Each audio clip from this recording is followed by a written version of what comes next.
बिस्मिल्लाहिर्रहमानिर्रहीम। अल्लाहुम्मा सल्लि अला सय्यिदिना व मौलाना मुहम्मदिन व अला आलि सय्यिदिना व मौलाना मुहम्मदिन व बारिक वसल्लिम। रब्बि इश्रह ली सदरी व यस्सिर ली अमरी वहलुल उक़दतम मिन लिसानी यफ़क़हू क़ौली। अस्सलामु अलैकुम। I am Dr. Umar Farooq. Today's lecture is about the branches of chemistry. There are a number of branches of chemistry, but we shall discuss only those which have fundamental importance.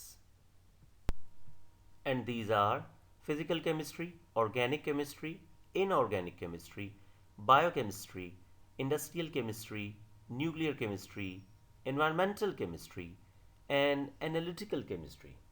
On the next slides, we shall not only define each one of them, but try to explore their scope in our daily life. So, the first of all is physical chemistry. The branch of chemistry that deals with the relationship between the composition and physical properties of matter along with changes in them. यानी physical chemistry इस बारे में बहस करती है कि matter की physical properties और मैटर में होने वाली तब्दीलियों का उसकी कॉम्पोजिशन से क्या ताल्लुक है.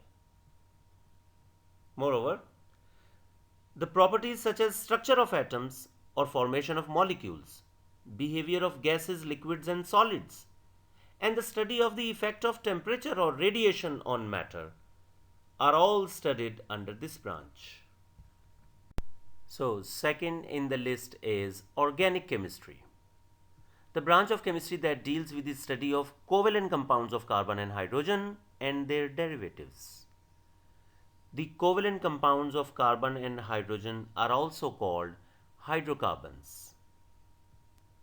मसलन इन कंपाउंड्स को देखिए, इन सब में कार्बन और हाइड्रोजन आपस में कोवेलेंट बॉन्ड के जरिए जुड़े हुए हैं. सो बाय डेफिनेशन ये सब के सब हाइड्रोकार्बन्स हैं. अगर इनमें मौजूद एक या एक से ज़्यादा हाइड्रोजन्स को दूसरे एलिमेंट से तब्दील कर दिया जाए तो हमें इन हाइड्रोकार्बन्स के डेरिवेटिव्स हासिल हो जाएंगे, जैसे कि अगली स्लाइड पर. इन कंपाउंड्स में आप वाज़े तौर पर देख सकते हैं कि कार्बन और हाइड्रोजन के साथ दूसरे एलिमेंट्स भी मौजूद हैं, मसलन ऑक्सीजन, ब्रोमीन, क्लोरीन, नाइट्रोजन वगैरह.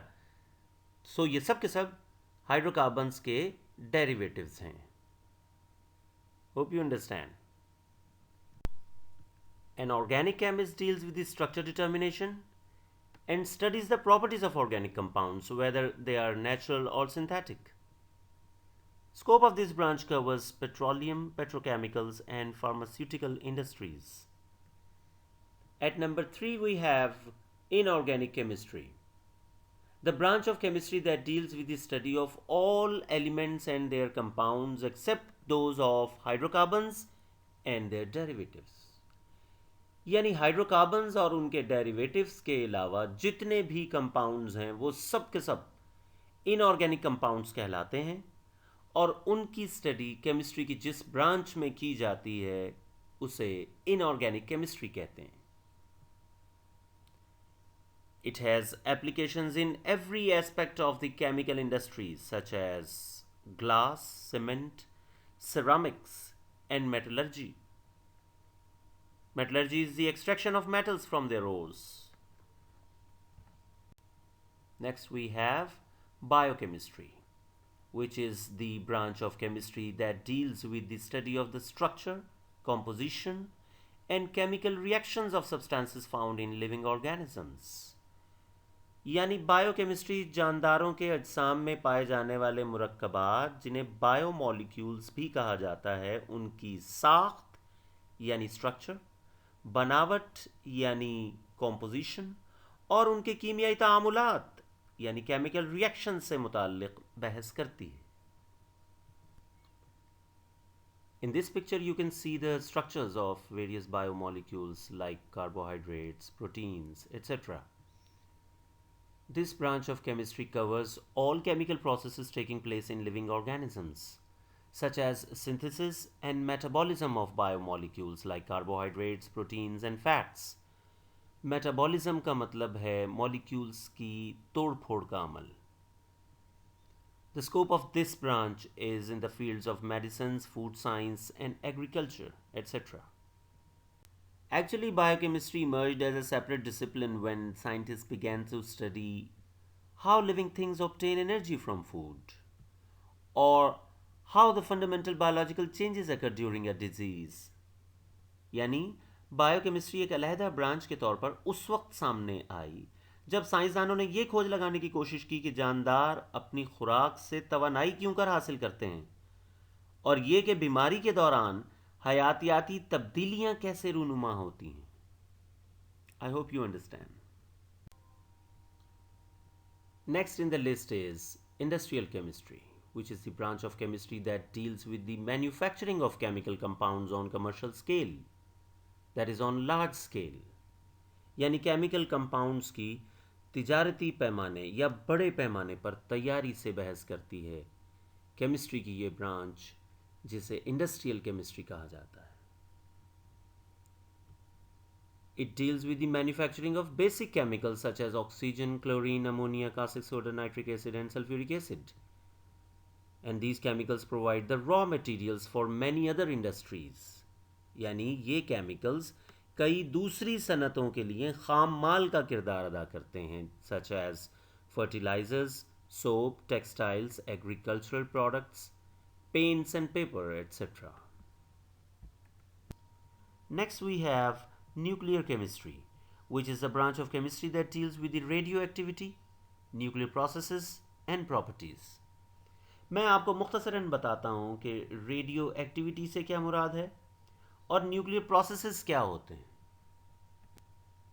The spontaneous emission of radiations from an element is called radioactivity, and the element itself is known as radioactive element. यानी किसी एलिमेंट से तापकार शुआओं का खुद ब खुद अखराज तापकारी या रेडियो एक्टिविटी कहलाता है, और ऐसे एलिमेंट को रेडियो एक्टिव एलिमेंट कहते हैं जिसका एटॉमिक नंबर 83 से ज़्यादा होता है. ये रेडिएशंस 3 किस्म की होती हैं, अल्फ़ा, बीटा और गैमा रेज. जो रेडियो एक्टिव एलिमेंट के न्यूक्लियस से खारिज होती हैं, that's why they are also called nuclear radiations. और किसी रेडियो एक्टिव एलिमेंट के न्यूक्लियस में होने वाले वो प्रोसेसेस यानी अवामिल जिनके नतीजे में ये रेडिएशंस खारिज होती हैं, न्यूक्लियर प्रोसेसेस कहलाते हैं. न्यूक्लियर फिशन और न्यूक्लियर फ्यूजन इन्हीं न्यूक्लियर प्रोसेसेस की दो मिसालें हैं. इन न्यूक्लियर प्रोसेसेस के नतीजे में बेपनाह तवानाई खारिज होती है कि जिसे अगर न्यूक्लियर रिएक्टर में कंट्रोल कर लिया जाए तो इलेक्ट्रिसिटी जनरेशन में इस्तेमाल की जा सकती है, और अगर अनकंट्रोल्ड हो तो इंसानियत की तबाही के लिए, जैसे atomic bomb. So, the main concern of this branch is with the energy of the atom and its uses in daily life. It has vast applications in medical treatment, like radiotherapy, food preservation, and power generation, etc. At number 7, we have environmental chemistry, which is the branch of chemistry that deals with the study about components of the environment and the effects of human activities on the environment. Let me briefly elaborate the meanings of components of the environment and the effects of human activities on it. Let's talk about the components of environment first. There are 4 components of the environment, that is atmosphere, which consists of gases surrounding the earth.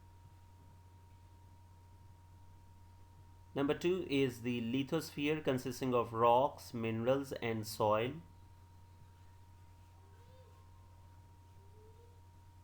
Third is hydrosphere, which covers all the water present on the earth.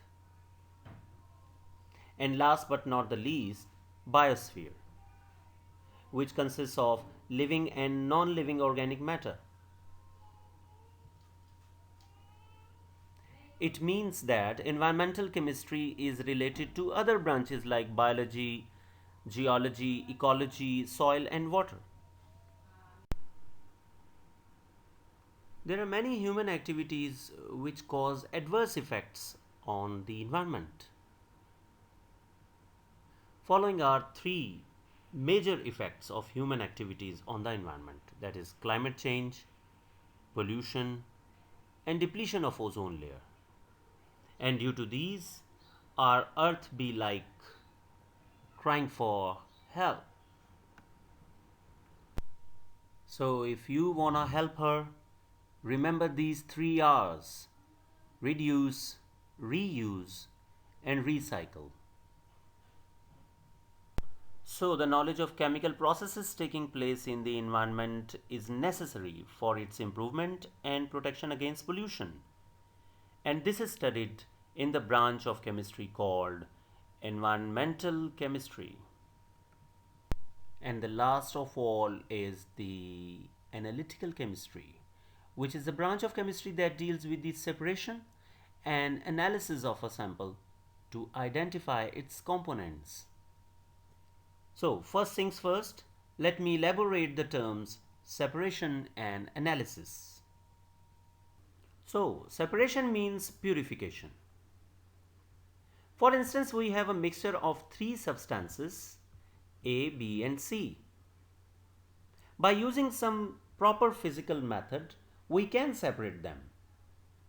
पर याद रहे कि chemical method से separation करने का मतलब है कि ए नहीं रहेगा, इसी तरह बी और सी भी नए सब्सटेंसेस में कन्वर्ट हो जाएंगे. That's why we always use some physical technique or physical method to separate the components of a mixture. And as a result, we get pure A, pure B, and pure C. And due to their purity, they are called substances. This means if we are separating the components of a mixture from one another, we are actually purifying them. And after purification, we analyze each substance and come to know that the substance A is an atomic element, the substance B is a molecular element, whereas the substance C is a compound. Hope you understand the meaning of separation. Next we talk about analysis. Analysis का मतलब है तज्जिया निगारी, यानी किसी शय का मुकम्मल जायज़ा लेना, तज्जिया करना. केमिस्ट्री में एनालिसिस दो किस्म की होती है, क्वालिटेटिव और quantitative. Qualitative analysis means to identify something, कि फलां चीज़ क्या है. On the other hand, quantitative analysis tells us about its quantity. For example, on the label of mineral water, the data represents both types of analyses, that is qualitative and quantitative. In first column, qualitative analysis is given कि इस पानी के sample में कौन कौन से ions मौजूद हैं. While in second column, quantitative analysis is given कि इस पानी के 1 लीटर सैंपल में हर आयन कितने कितने मिलीग्राम है. Hope you understand the meaning of analysis. So, by this discussion, it is concluded that the separation is carried out prior to qualitative and quantitative analysis. यानी qualitative और quantitative analysis करने से पहले separation या purification करना ज़रूरी है. Qualitative analysis provides the identity of a substance, whereas the quantitative analysis determines the amount of each component present in the sample. Hence, in this branch, different techniques and instruments used for analysis are studied. The scope of this branch covers food, water, environmental, and clinical analysis. Dear students, there are total 16 units which will be taught you during your 2-year matriculation. 8 units in class 9 and 8 units in class 10. In class 9, you will study 2 branches of chemistry, that is, unit number 2, 5, 6 and 7 are from physical chemistry, whereas unit number 3, 4 and 8 are from inorganic chemistry, while the first unit is from general chemistry.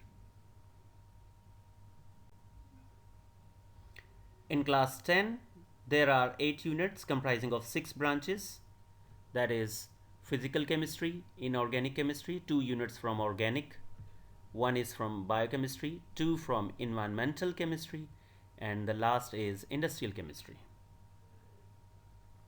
Your practical syllabus covers analytical chemistry. अब बात करते हैं nuclear chemistry की, जिसे अगर nuclear physics भी कहें तो गलत नहीं होगा, यानी एक ही इल्म के दो मुख्तलिफ नाम। क्लास 10 की फ़िज़िक्स का लास्ट यूनिट यानी यूनिट नंबर 18 न्यूक्लियर फिज़िक्स का है, जिसे आप न्यूक्लियर केमिस्ट्री कह सकते हैं। आपकी इस बुक में सिर्फ एक टॉपिक है न्यूक्लियर केमिस्ट्री से रिलेटेड, और वो है सेकंड चैप्टर का last topic, that is uses of radio isotopes. If you have any questions, please don't hesitate to ask. Thank you.